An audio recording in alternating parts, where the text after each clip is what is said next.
Amis du frisson, bonjour et bienvenue pour cette deuxième émission de Mystery Hit. Aujourd'hui, on va faire un petit peu plus long que d'habitude, enfin que la première en tout cas, puisqu'il y avait deux sujets qui m'intéressaient, la possession et une histoire d'alien. Et il s'avère que bon, beaucoup de personnes aimaient la possession, mais cette histoire d'alien me tenait tellement à cœur, je me suis dit, allez, on va faire les deux. Donc aujourd'hui, on commence par des cas de possession, une histoire d'alien dans une petite ferme des États-Unis. Évidemment, on aura notre petite minute geek. On enchaînera avec la question de l'abonné. Et pour terminer, la pin-up. Allez, c'est parti. Avant de vous faire une vidéo réellement sur un cas de possession particulier, puisqu'il y en a beaucoup à voir et à entendre au niveau sonore, je vous en ferai un petit medley tout à l'heure, je pense qu'il est intéressant de voir qu'il y a plusieurs types de possession. On a la possession de la personne, on a la possession d'un objet, on a la possession d'un lieu. Le lieu, évidemment, tout le monde connaît. On parle plutôt de hantise. Et à partir de ce moment-là, on est plutôt sur une catégorie de maison hantée. Bâtiment X ou Y. Après, il y a les possessions d'objets. Là, ça devient intéressant puisqu'en fait, tous les malheurs qui vont arriver à une personne ou à une famille, carrément, vont découdre d'un objet en particulier. Ça peut être n'importe quoi. Ça peut être une boîte, ça peut être une montre, ça peut être un bijou, ça peut être une girafe en céramique. Bravo. Non, sérieux, bravo.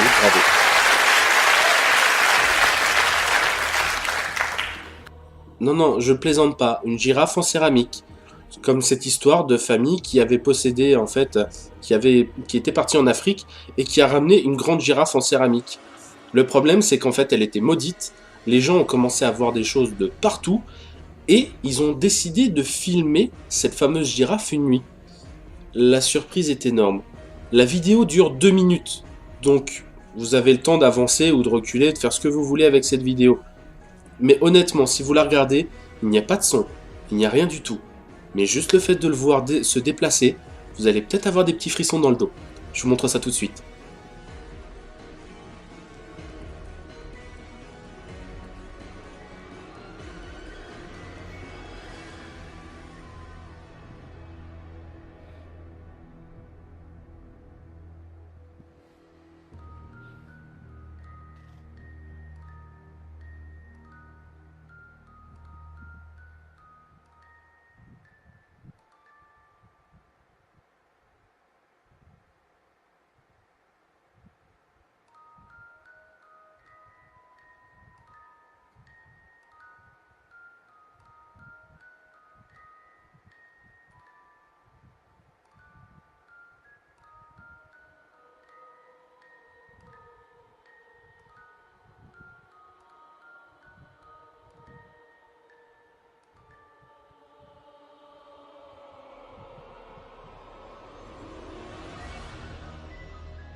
Pour en revenir à la possession humaine, il existe des cas, mais extrêmement rares. Il faut savoir que même l'Église se refuse en fait de dire que quelqu'un est possédé et préfère gérer en fait avec des maladies mentales.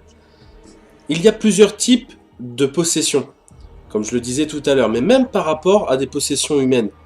Parce que, évidemment, il y a plusieurs religions, donc plusieurs types de possessions différentes. Il faut savoir qu'il y a la possession, comme on la connaît, avec l'exorciste. La possession que l'on connaît beaucoup moins dans la religion juive avec le Dybbuk, qui est en général une créature qui vit entre la vie et la mort, qui n'a que pour but de faire le mal au sein des gens qui possèdent en général un objet. On entendra très souvent parler de la boîte à Dybbuk, qui fait que alors le mieux c'est encore si vous avez la possibilité de voir le film Possédé, le film est très bien rendu et ça explique vraiment comment ça se passe à l'intérieur, avec donc ce fameux démon Dybbuk qui est enfermé dans une boîte et qui va commencer à maudire toute une famille. Ce film est très très intéressant, je vous le recommande vivement. Après donc les cas de possession classiques qu'on va entendre au niveau de la religion catholique, protestante, je pense aussi, on est sur un petit peu les mêmes cordes. Ce sera jamais un fantôme ou un esprit humain, ce sera toujours un démon. Le démon donc qui vient directement des enfers et qui va tenter de posséder une âme. Le pourquoi, je pense que je vais vous en parler tout à l'heure, vous comprendrez avec la question de l'abonné. Et pour nos amis musulmans, il va y avoir en fait tout ce qui va s'apparenter un petit peu au djinn. Alors si justement quelqu'un de religion musulmane regarde cette vidéo et peut m'aider à comprendre certaines choses, j'en serais vraiment très content. Ce serait vraiment sympa qu'on puisse échanger sur ce sujet. Moi de ce que j'ai compris, c'est qu'en fait l'esprit maléfique un petit peu musulman se nomme le djinn. Et le djinn, en fait, est un petit peu la cause de tout ce qui est néfaste. C'est-à-dire que quand on va parler de fantôme, on va parler de djinn. Quand on va parler de possession, c'est également à cause d'un djinn. Et il y a beaucoup de types de djinns différents. Et j'aimerais bien qu'on puisse en parler tout simplement. Pour ce qui est de la possession catholique, évidemment, c'est celle que je vais connaître le plus, puisque je suis de cette religion-là, de base. Il faut savoir qu'en général, c'est très très perturbant, tout simplement parce que les gens possédés vont commencer à avoir des hallucinations, des tremblements, des petites choses comme ça. Je vous invite également à regarder le film Le Rite pour bien voir jusqu'à quel point la possession peut être dure. C'est bien d'avoir toujours un modèle un petit peu cinématographique, je trouve, enfin, surtout quand c'est bien fait. Donc le Rite est très bien pour le catholicisme et Possédé est très très bien pour le Dybbuk. Voilà, donc je vais vous faire écouter un exorcisme. C'est audio, c'est très violent, c'est court, mais c'est très violent. Vous allez voir une femme qui se fait donc exorciser. Pour pallier un petit peu à la cruauté du son, je vais vous mettre des images qui n'auront rien à voir. C'est pour atténuer un petit peu la souffrance que vous allez entendre. Si vous voulez profiter pleinement du son, c'est simple, hein, fermez les yeux et écoutez. Allez, c'est parti.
Pour pouvoir réussir à sauver ces gens, très souvent donc on fait appel à l'église. Là on entend en fond un prêtre qui marmonne en fait ses prières. Il faut savoir que ça marche pas forcément à tous les coups, ça c'est une chose de sûre, puisque je vous raconterai dans d'autres vidéos des cas plus particuliers. C'est toujours extrêmement violent, les gens sont vraiment en souffrance. Et c'est vrai que pour les sceptiques, on pourrait penser carrément à une maladie mentale. Là, ce qui va nous intéresser sur ce truc-là, sur cette bande audio, ça va être quand même le fait qu'on entend donc cette fille qui crie, mais en même temps une grosse voix qui parle, et c'est la même personne. Et c'est vrai que c'est pas toujours évident de réussir à faire ça, même quand on est ventriloque. Voilà. Donc, pour la possession, je pense qu'on a fait le tour sur la chose en général. On parlera de cas plus précis dans d'autres vidéos. Ça nous permettra de voir des vidéos et des histoires un petit peu à part. J'espère que ça vous a plu. N'hésitez pas à poser des questions là-dessus. Et maintenant, on va attaquer la deuxième histoire.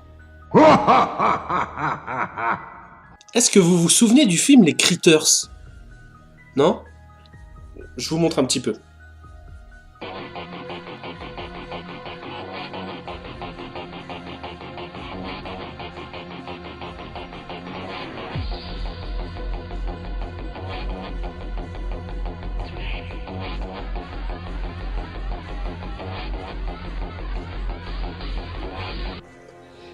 Ce film, qui était sorti en fait dans les années 80, n'était pas du tout là pour concurrencer le film Gremlins. Au contraire, il avait sa propre histoire à raconter. Et cette histoire est une histoire vraie qui s'est passée à Kelly Hopkinsville, aux États-Unis, dans la nuit du 21 au 22 août 1955. Cette nuit-là, la vie de la famille Sutton va complètement changer. La famille Sutton est composée d'une dizaine de personnes, et ce soir-là, il y avait leur ami Billy. Billy, pour les dépanner, puisqu'en fait on est vraiment dans une petite ferme un peu paumée, va vouloir leur apporter de l'eau, tout simplement. La nuit commence à tomber, Billy va chercher de l'eau et va voir comme une météorite tomber. Il va venir et prévenir la famille Sutton. Lucky, le père de famille, le chef en tout cas, va lui dire: écoute, t'es bien mignon, mais à cette époque de l'année, oui, ça doit être une étoile filante. Billy va lui répondre que non, il est persuadé d'avoir vu quelque chose de plus grand, va l'entraîner à l'extérieur de la maison. Toute la petite famille va rester à l'intérieur et les deux hommes en fait vont sortir. À ce moment-là, ils vont commencer à voir quelque chose d'un petit peu inquiétant bouger dans le champ de maïs. À ce moment-là, ils vont rentrer un petit peu paniqués et vont commencer à dire à toute la famille: vous restez tous là, barricadez-vous, il y a quelque chose autour de la maison. Ils vont prendre les fusils, vont se diriger dehors, et au moment qu'ils commencent à scruter l'horizon, quelque chose va toucher la tête de Lucky, le chef de famille.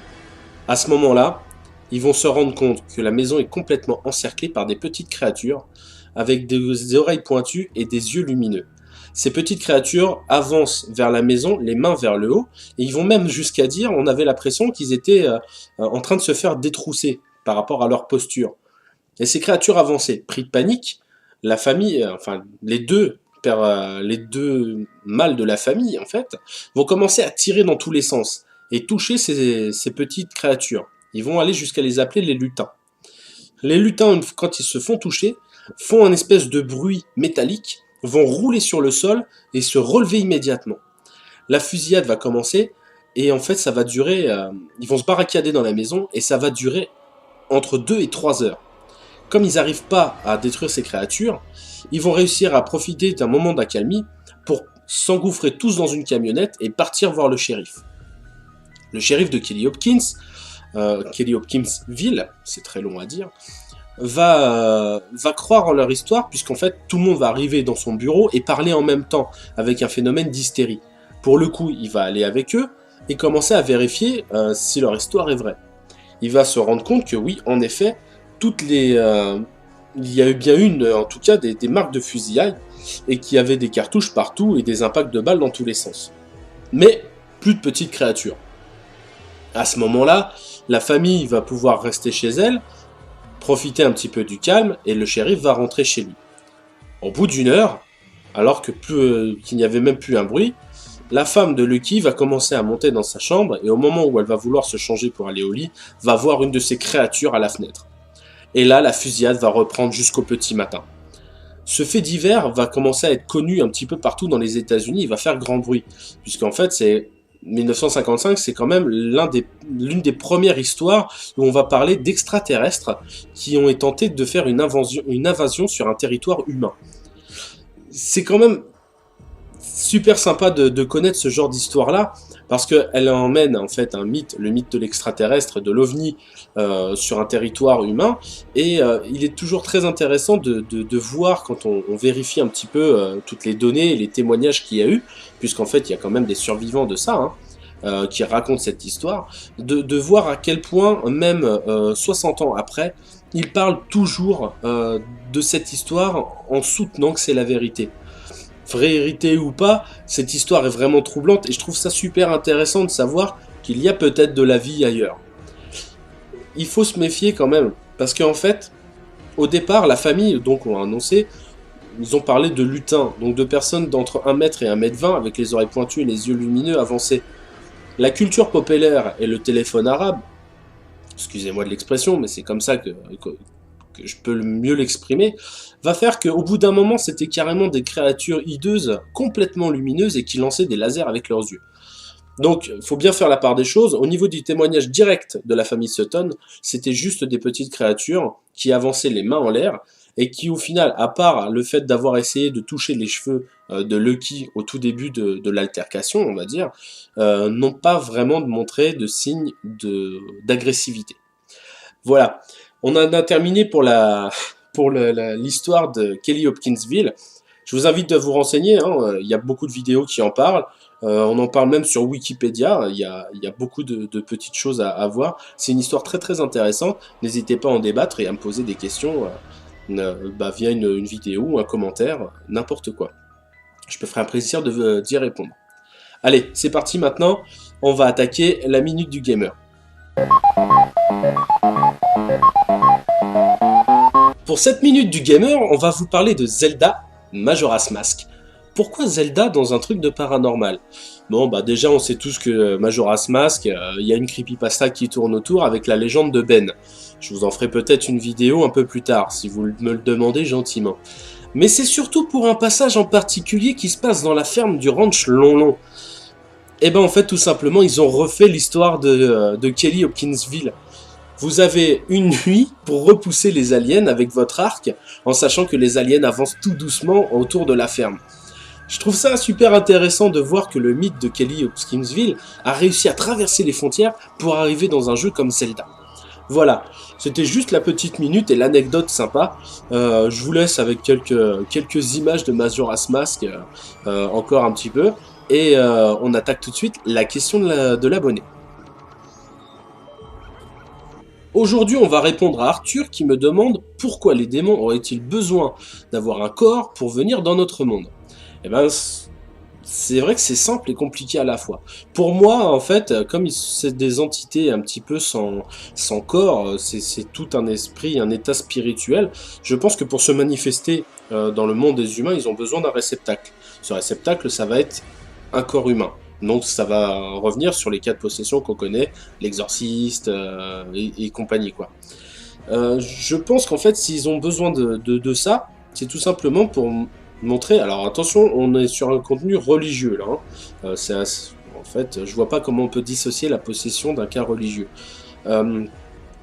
Pour montrer que le mal existe, c'est encore le mieux, c'est encore de le montrer. Et pas seulement de montrer la misère dans le monde et la famine, etc. Mais vraiment des choses horribles et des choses qui font peur. Pour ça, les démons ont besoin d'âme, de voix, de force. Et le mieux, c'est encore de prendre possession d'une personne, foutre la trouille à des dizaines, voire des centaines, même par rapport à des vidéos, à peut-être des milliers avec l'internet qui avance tellement vite, pour pouvoir prôner le mal et montrer que le démon existe. Après, bon, c'est que des suppositions et des choses comme ça. Pour revenir à ta question, je pense qu'ils ont besoin d'un corps, tout simplement parce que s'ils ont quelque chose à montrer dans le monde des humains, automatiquement, ils vont avoir besoin d'un moyen de se déplacer, d'un moyen de locomotion. Et l'esprit humain est tellement fragile que ça me paraît inévitable.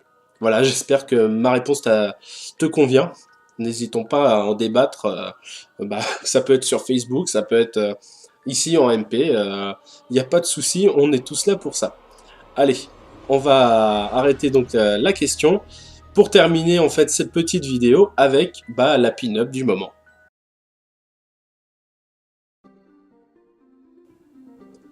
Et pour terminer cette vidéo, on va attaquer la pin-up. Et aujourd'hui, Eh ben, j'ai choisi Lara Croft. Pourquoi Lara Croft? Tout simplement parce que elle a su exciter par ses pixels un bon millier de gamers. Et c'est vrai que c'est un personnage qui a beaucoup évolué tout au long de la série. Elle a pris de la poitrine entre 2 épisodes, elle en a réduit, elle a eu un look un peu plus sexy, un peu plus aventurière et tout ça.